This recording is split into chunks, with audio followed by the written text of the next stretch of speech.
Hello my dear students, last class में हम लोगों ने एक्सरसाइज 3.1 के क्वेश्चन नंबर 1, 2, 3 को सॉल्व किया था।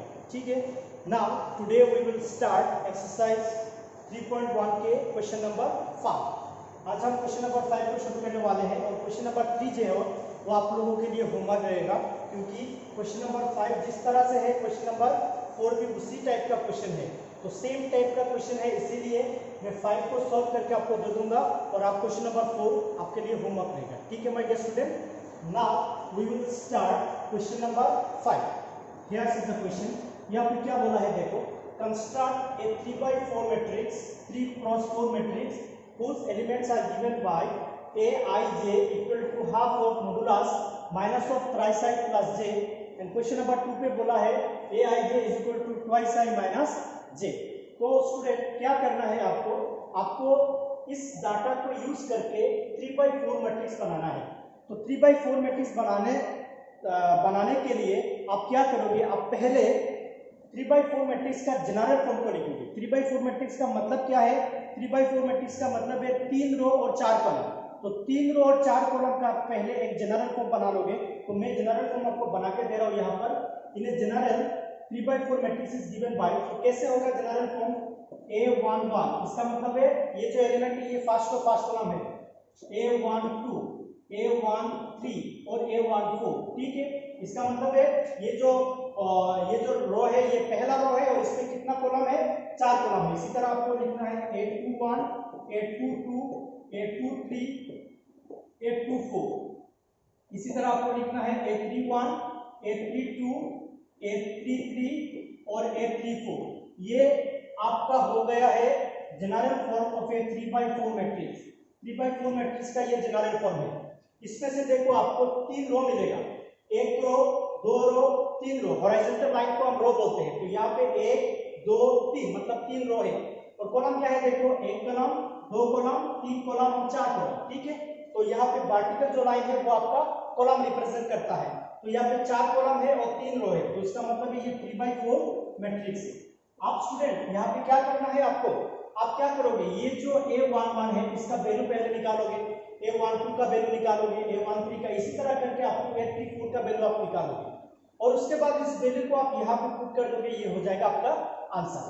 अब देखो ये A11 का मतलब क्या है, ये जो 1 और ये 1 जो रिप्रेजेंट कर रहा है, ये 1 का मतलब है ये I का वैल्यू है, दैट इज रो का वैल्यू, और ये जो 1 है ये कॉलम का वैल्यू, j का वैल्यू। ठीक है, ये जो हम रिप्रेजेंट करते हैं ना aij, इसमें ये जो I है ना, ये I होगा आपका पहला वाला पार्ट और j होगा आपका दूसरा वाला पार्ट। मान लो मुझे ये एलिमेंट का वैल्यू निकालना है, तो ये क्या है, A2 3 है, इसका मतलब I का वैल्यू है 2 और j का वैल्यू है 3। तो हमें करना क्या है, जो जनरल फॉर्म हमें दिया है अकॉर्डिंग टू क्वेश्चन, उसमें जहां पे I होगा अकॉर्डिंग टू एलिमेंट हम वहां पे I का वैल्यू पुट करेंगे, जहां पे j होगा अकॉर्डिंग टू एलिमेंट हमें वहां पे j का वैल्यू पुट करेंगे, और उसके बाद उसका जो रिजल्ट मुझे आएगा वो हम लिखेंगे और उसको यहाँ पे रिप्लेस करेंगे। ठीक है, तो हम शुरू करने वाले हैं। बहुत इजी है क्वेश्चन, तो देखो माय डियर स्टूडेंट, मैं उसको रफ कर देता हूँ।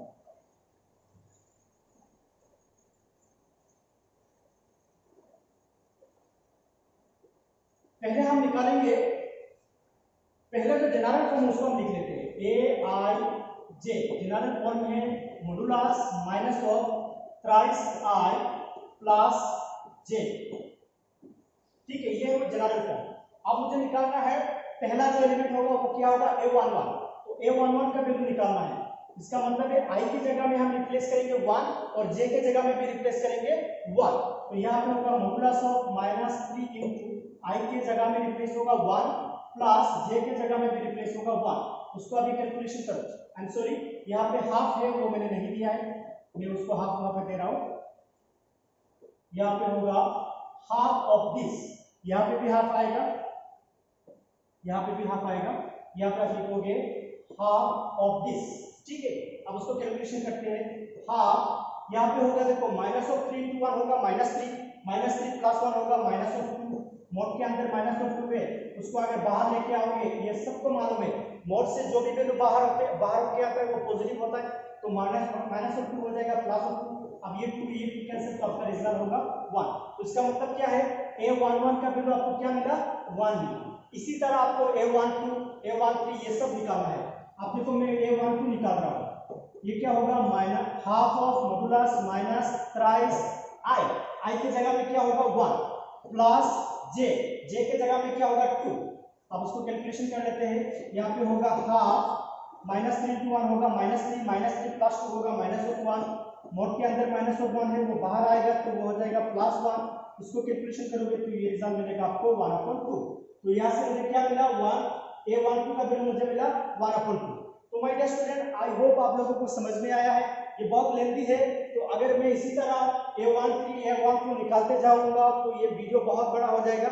तो आप लोगों को ये बात समझ में आ गया है आई होप। आपको क्या करना है उसके बाद A13 निकालो, A14 निकालो, A21 निकालो, A22 निकालो, A23 निकालो, A24 निकालो, सिमिलरली A31 निकालो, A32 निकालो, A33 निकालो, A34 निकालो, ठीक है। और उसके बाद क्या करोगे, अच्छा वो जो निकालना है वो मैं यहाँ पे मैंने ऑलरेडी कर लिया है, आपको दिखा देता हूँ क्या क्या निकल के आता है। पहले मैं उसको रफ कर देता हूँ।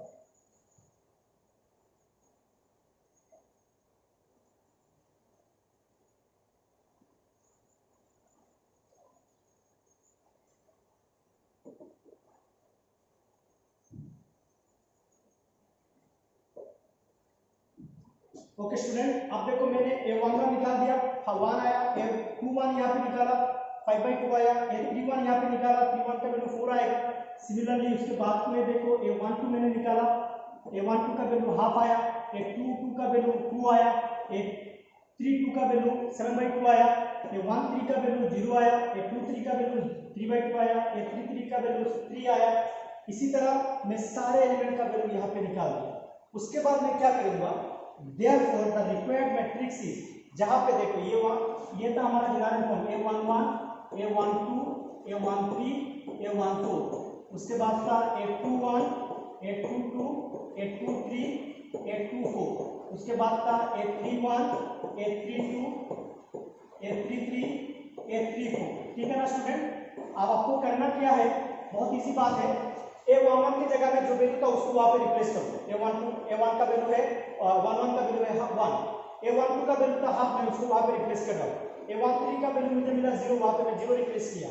A14 का वैल्यू मिला हाफ, मुझे मैंने वहां पे हाफ रिप्लेस किया। Similarly A21 A22 A23 A24 का वैल्यू यहां पे रिप्लेस किया मैंने, A31 A32 A33 A34 का वैल्यू मैंने यहां पे रिप्लेस किया, और ये हो गया हमारा फाइनल आंसर। आई होप आप लोगों को समझ में आया। ओके स्टूडेंट, सिमिलरली स्टूडेंट आपको क्वेश्चन नंबर 2 सॉल्व करना है।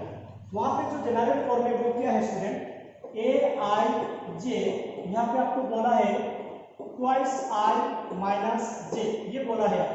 तो आपको करना क्या है, वही 3/4 मैट्रिक्स बनाना है, और उसी का जनरल फॉर्म तो ऑलरेडी मैंने लिख दिया है कि A11 A12 यही है। तो हम यहाँ पे क्या करेंगे, 2-3 क्वेश्चन निकाल लेंगे यहाँ से। A11 का वैल्यू हम निकाल लेते हैं, तो यहाँ पे होगा 2 इंटू I की जगह में होगा 1 माइनस j की जगह में होगा 1, 2 into 1 मतलब 2, 2 minus 1 इक्वल टू होगा 1। उसके बाद में 1 2 का वैल्यू निकालूंगा तो क्या होगा 2 into I का वैल्यू है 1 माइनस j का वैल्यू है 2, 2 into 2 हो जाएगा 2, 2 minus 2 होगा 0। सिमिलरली स्टूडेंट A13 हम निकालेंगे, A13 क्या होगा स्टूडेंट, 2 into 1 minus 3, 2 into 1 मतलब 2, 2 minus 3 होगा स्टूडेंट माइनस ऑफ 1। इसी तरह स्टूडेंट A14 भी मैं निकाल लेता हूँ, तो ये क्या होगा 2 into 1 minus 4, तो 2 into 1 होगा 2, 2 minus 4 इक्वल होगा माइनस ऑफ 2। सिमिलरली स्टूडेंट आपको A21 A22 A23 A24 निकालना है, A31 A32 A33 A34 निकालना है स्टूडेंट। उसके बाद फाइनली क्या करोगे, वो जो मैंने पिछले क्वेश्चन पे मैंने रिप्लेस किया था उसी जगह में आप रिप्लेस करोगे, देखो 1 1 0 -1 -2 उसी रिप्लेस करोगे, और ये हो जाएगा आपका फाइनल आंसर। बहुत इजी है ना। अच्छा सिमिलरली स्टूडेंट आपको क्वेश्चन नंबर 4 यहाँ पे दिखाई दे रहा है, यहाँ पे है question number 4, construct 2/2 matrix. Question number 5 पे था स्टूडेंट 3/4 मैट्रिक्स, यहाँ पे बोल रहा है कि 2/2 मैट्रिक्स। तो पहले आप क्या करोगे स्टूडेंट, 2/2 मैट्रिक्स का आप पहले जनरल फॉर्म निकालोगे, उसके बाद वो जो क्वेश्चन दिया है अकॉर्डिंग टू क्वेश्चन आप उसमें पुट करोगे और रिजल्ट ऑटोमेटिकली निकल के आएगा। तो पहले हम उसका जनरल फॉर्म लिख लेते हैं स्टूडेंट। जनरल फॉर्म क्या है, जनरल फॉर्म है A22 है ना, तो ये होगा A11 A12, उसके बाद होगा A21 A22, 2 का मतलब है 2 रो 2 कॉलम। देखो स्टूडेंट ये एक रो ये दूसरा रो, ये एक कॉलम ये दूसरा कॉलम, तो बहुत इजी है ये। A11 यहाँ पे पुट करो, यहाँ पे पुट करो 1 1 रिजल्ट आ जाएगा, A12 यहाँ पे पुट करो रिजल्ट आ जाएगा। 2 1 यहाँ पे पूरा रिजल्ट आ जाएगा, 2 2 यहाँ पे पूरा रिजल्ट आ जाएगा। तो उसके बाद उसकी जगह में रिप्लेस कर दो क्या वैल्यू, और ये हो जाएगा आपका आंसर। सिमिलरली क्वेश्चन नंबर 2 और क्वेश्चन नंबर 3 सॉल्व करना है स्टूडेंट, बहुत इजी है स्टूडेंट। तो ये आपके लिए होमवर्क है। Question number 4 is the homework to you. ये आप लोग इजीली कर पाओगे स्टूडेंट, कोई भी दिक्कत नहीं होगा, ठीक है। अच्छा, अब हम क्या करेंगे, देखो क्वेश्चन नंबर 6 को सॉल्व करने वाले हैं स्टूडेंट, इसको मैं रख कर देता हूं।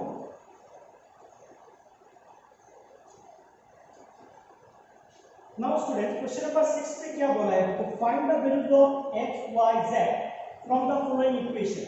नीचे कुछ इक्वेशन हमें दिया हुआ है, उसी इक्वेशन से हमें x y z का वैल्यू निकालना है। पहले हम क्वेश्चन नंबर 1 को सॉल्व करेंगे।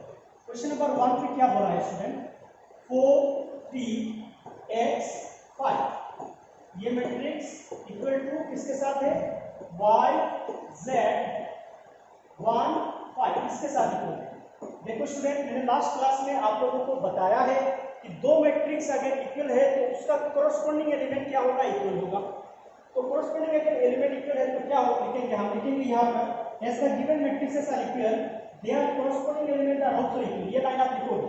उसके बाद देखोगे comparing the corresponding elements we get, वो दो लाइन लिखने के बाद स्टूडेंट आप बोलोगे ये जो एलिमेंट है ये पहले से मैट्रिक्स का पांच कॉलम है, यहाँ पे पांच कॉलम क्या है, y है। तो आपका पहला आंसर होगा 4 = y, मतलब y का वैल्यू आपको मिल गया। उसके बाद स्टूडेंट, उसके बाद यहाँ पे आप देख सकते हो ये जो 3 है ये फर्स्ट और सेकंड कॉलम है, यहाँ पे फर्स्ट और सेकंड कॉलम क्या है, z है। तो 3 = आप लिखोगे z, ये दूसरा वाला का आंसर आ गया। आप स्टूडेंट देखो ये जो एलिमेंट है ये सेकंड और फर्स्ट कॉलम है, यहाँ पे सेकंड और फर्स्ट कॉलम क्या है, 1 है। तो x का रिजल्ट होगा क्या, 1। अब देखो स्टूडेंट मुझे चाहिए क्या, क्योंकि मुझे निकालना है x, निकालना है y, निकालना है z, मैंने ऑलरेडी निकाल दिया। तो ये हो गया हमारा आंसर। तो 5 × 5 लिखने का जरूरत नहीं है क्योंकि दोनों बराबर है। तो ये होगा हमारा आंसर, ठीक है। वो लिखने से पहले ये दो लाइन आप उसके ऊपर में लिख लेंगे, ठीक है स्टूडेंट। अच्छा, सिमिलरली माय डियर स्टूडेंट, हमें क्वेश्चन नंबर 2 को सॉल्व करना है, उसको मैं रख कर देता हूं। आई आप पहले बता दो, हो गया, ओके। अब मैं इसको रब कर देता हूं स्टूडेंट।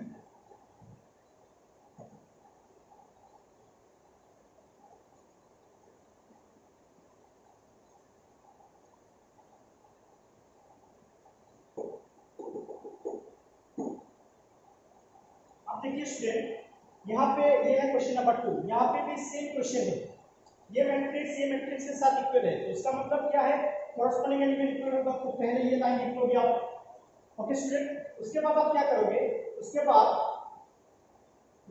आप उसका कोरस्पोंडिंग एलिमेंट के साथ उसको इक्वल करो। जैसे कि यहाँ पे आपको मिलेगा x + y = 6, ये आपको इक्वेशन नंबर 1 दे देना है क्योंकि इसको सॉल्व करना है। उसके बाद देखो स्टूडेंट 2 = 2 ये लिखने का जरूरत नहीं है। अच्छा, 5 + z क्या है, 5 + z = 5। इससे हम z का वैल्यू निकालेंगे, z होगा 5 और ये 5 राइट साइड पे जाएगा तो -5 z आपको मिला 0, z का वैल्यू आपको मिल गया। उसके बाद स्टूडेंट ये एलिमेंट इसके साथ इक्वल है क्योंकि ये एलिमेंट इसके साथ इक्वल है क्योंकि ये सेकंड और सेकंड कॉलम इज 8। तो यहाँ पे आप लिखोगे xy = 8। आप स्टूडेंट आप क्या करोगे, देखो यहाँ से x का या y का वैल्यू निकालो। जैसे कि मैं अगर यहाँ से x का वैल्यू निकालूंगा तो मुझे मिलेगा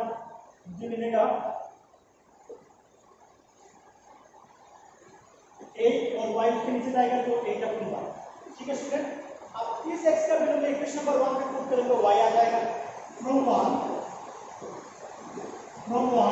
क्या करोगे स्टूडेंट, x + y = 6, x की जगह में रिप्लेस कर दो 8 y + y = 6। अब यहाँ पे एलसीएम ले लो, यहाँ पे एलसीएम लोगे तो यहाँ पे होगा y सही है 8, यहाँ पे हो जाएगा नीचे 1 है, 1 से y को डिवाइड करोगे तो होगा y² = 6। इसको कैलकुलेशन करोगे तो आपको मिलेगा y² + 8 और ये दोनों कोरस्पोंडेंस होने के बाद ये हो जाएगा 6y। ओके स्टूडेंट, मैं इसको राइट साइड पे मेरा कर रहा हूँ।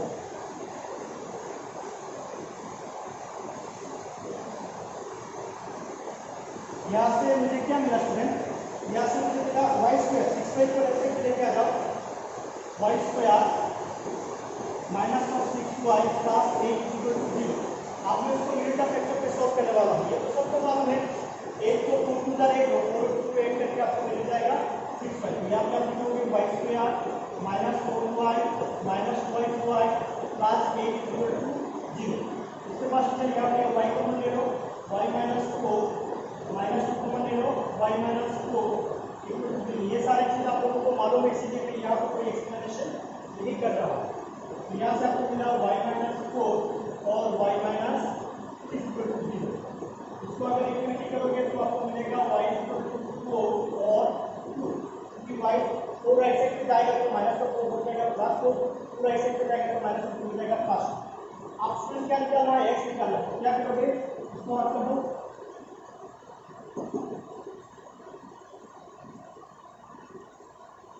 आपको 2 मिनट मिला है ना, तो आप लिखोगे when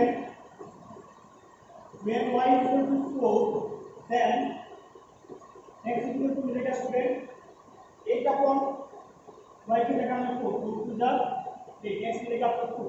उसके बाद लिखोगे student when y equal to क्या मिला था आपको 2, तो लिखोगे y equal to 2 then x equal to मिलेगा 8 अपॉन 2 दैट इक्वल टू 4। तो ये था आपका आंसर, x भी मिल गया, y भी मिल गया और z भी मिल गया। ये है हमारा क्वेश्चन नंबर 2 स्टूडेंट। और उसको रख कर देते हैं, निकालो इसको। ओके, अच्छा अब इसको रख कर देते हैं।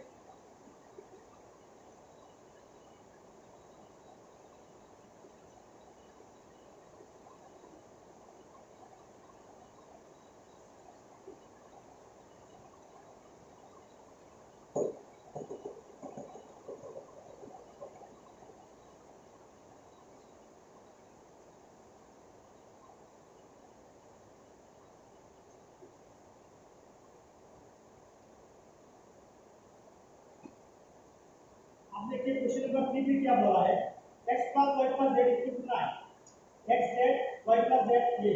तो ये क्या है, देखो ये सिर्फ कॉलम मैट्रिक्स है, ये भी कॉलम मैट्रिक्स है, तो इसका ये एलिमेंट इसके साथ इक्वल होगा। तो यहाँ पे आप लिखोगे x plus y plus z equal to 9, ऊपर इसके ऊपर ये दो लाइन लिखा है, ठीक है।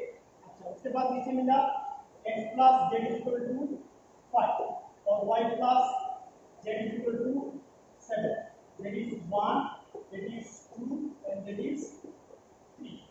आप स्टूडेंट क्या करना है, from 1 x plus y plus z का वैल्यू आपको क्या मिला था 7, तो y प्लस z की जगह में आप 7 लिखोगे इक्वल टू राइट साइड पे 9। यहां से आप x का वैल्यू निकालो, x इक्वल टू होगा 9 माइनस 7 दैट इज 2, x का वैल्यू मिल गया। अब x का वैल्यू हम 2 पे पुट करेंगे, z का वैल्यू आ जाएगा फ्रॉम 2 पे है x प्लस z, x की जगह में आप पुट करेंगे 2 प्लस z इक्वल टू 5। यहाँ से हमें z मिलेगा 5 माइनस 2 इक्वल टू 3, z मिल गया। अब स्टूडेंट हम क्या करेंगे, z का वैल्यू हम पुट करेंगे 3 पे, फ्रॉम 3 y प्लस z की जगह में पुट करेंगे हम 3 इक्वल टू 7। यहाँ से हमें मिलेगा y equal to 7 minus 3 that equal to 4। तो ये सारा वैल्यू आपका आ गया, x भी आ गया, y भी आ गया, z भी आ गया। ये है आपका क्वेश्चन नंबर 6 का क्वेश्चन नंबर 6 का 3 नंबर क्वेश्चन आपको यहाँ पे होता है खत्म, ठीक है। तो आज की क्लास में स्टूडेंट हम लोगों ने question number 5, question number 4 and question number 6 solve किया है, और उसके साथ क्वेश्चन नंबर 4 को मैंने आप लोगों को होमवर्क दिया है, तो ये होमवर्क आप लोग कर लेना। Okay, thank you so much, video will stop. Thank you.